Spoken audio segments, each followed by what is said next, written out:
yeroo gurbaan Turkii intala tana dirqisiisee mana isaa kana seensifachuu yaalii godhutti namtichi kun dhagahaa ture. Hogguu intalti tun iyyitee uziriitti himattu namtichi hochoo hodhu kun dhagahaa ture. Waan intalti tun itti iyyitee itti boottee itti himattu cufaan gurra jirti.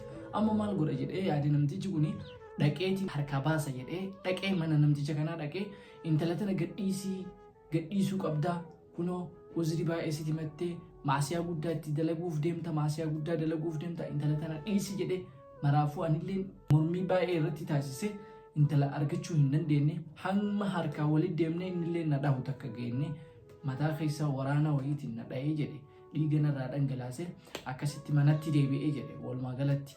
Amma hogguu manatti deebi'es hin teenne namootaan muraasa ollaa kiyya jiran walitti qabachuu yaadee jedhe.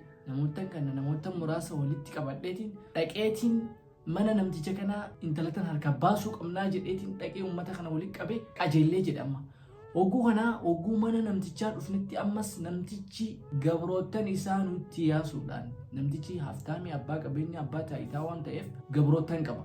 Gabrootan isaa kana nutti qajeelchee gabrootanii waltumnee innillee nutti gabbayee waltumnee keessafuu ana baay'ee xiyyeeffannoo addaan irratti godhatanii jedha.